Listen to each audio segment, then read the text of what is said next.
Hello, call classmates. This is Gilberto Pereira. This is a small picture of me so you remember who I am. And today I will introduce you to LingQ in case you haven't used this website. I noticed that um, many of our classmates are younger than I am. So I used LingQ about 6 years ago. So I'm not sure if you would have used this website. The biggest strength or affordance is the potential to build community, a language learning community on this platform. And the issue, I think, is technology. It is not as user-friendly or organized as newer apps. So there are many functions here that you can play around. However, they become a little bit overwhelming to keep using on the long run. So I'll start from the beginning. This is the main page. If you click up here, you can change the language. The good side is popular languages have a lot of content, whereas less popular languages like Portuguese, for example, uh, don't have as much content. And the reason for that is the second aspect of LingQ. Uh, most of the lessons, except for the few first ones created by LingQ itself, are uploaded, imported by users. And the users are language learners who already know some language, or majorly language teachers, people who know Portuguese and want to teach Portuguese, or people who know English and they have a lot of material in English and they want to teach English. You can see that because this very first tab are the lessons, and the second tabs are the tutors. In the tutors, you will see users, and these users, they have their own lessons on this website. So that, I think, is the nicest, a very good point of this website, the potential to create tutors who want to attract new students. So they put their material here. And when the student enjoys the lesson, they go and take the lesson with the tutor.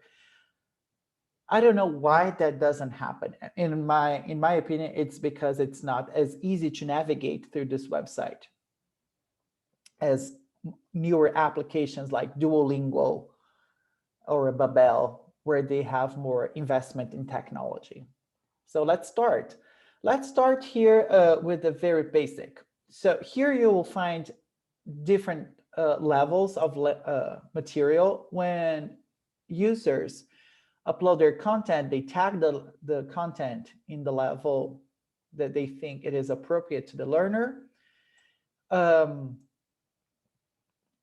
One good aspect is that you don't need to be stuck in one level. So it's not a linear progress. You as a learner can change and choose the range of fluency or proficiency you want to be exposed to. So I just want to see lessons from beginner 2 to intermediate 2 in English. So here are the lessons. Another good aspect is the variety of genres. So here the genres are already preset, and they have books, podcasts, news, business, entertainment, sports, and so forth.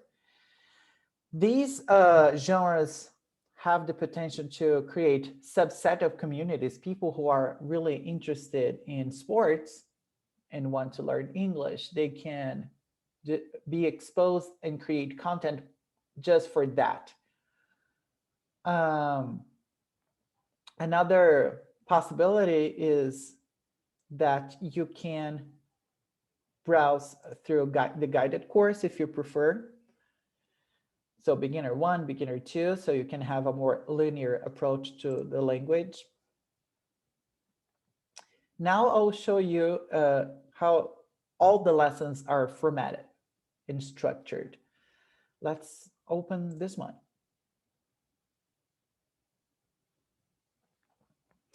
So the basic format of all the lessons are pretty much the same. you have the media button here.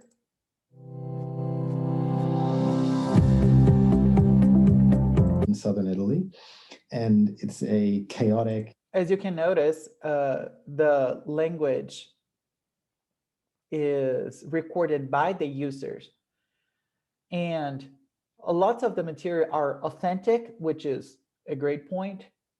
Authentic in the terms of like it is produced by people who know the language.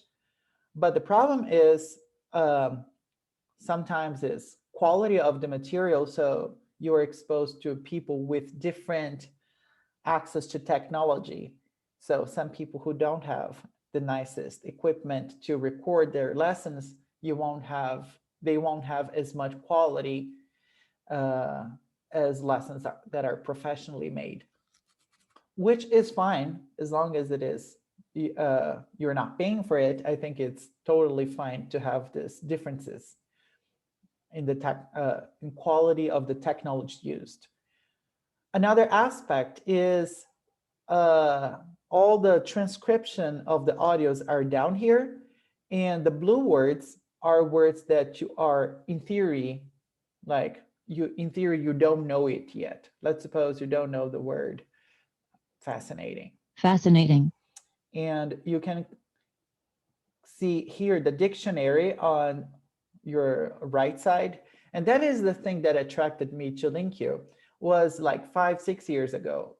That was a really cool feature. You didn't have to open another tab or use a dictionary to translate a word. I'm not sure how other applications are using that. And I know you have like Google Chrome extensions to use dictionaries. So I don't know how cool of a feature it is nowadays, but back then was really nice. When you feel that you already know this language, you can click on I know this word. City. And you see that the word fascinating is not blue anymore. It means that you know, in theory, this word. And that's how you keep track of how much you have progressed in the language. The word count here is 48. It means that you know 48 words in English.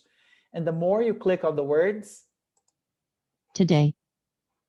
and if you click on I know this word, Windy. the word count will go up. That's how they keep track of how much you know of the language. It is good because it's very simple and straightforward. It keeps you motivated. So it's quantifiable. However, it's not really realistic in terms of knowing a language is not knowing a number of words. You can know a lot of words in that language and still not be able to speak or write.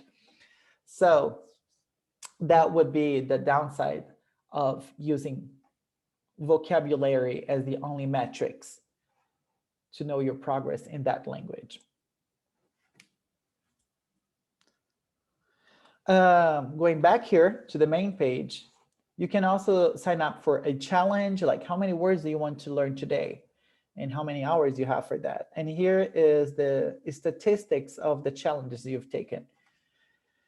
So they are pretty much goal oriented. So you have a certain number of words you have to be exposed to, and you can control that in this panel down here or up here.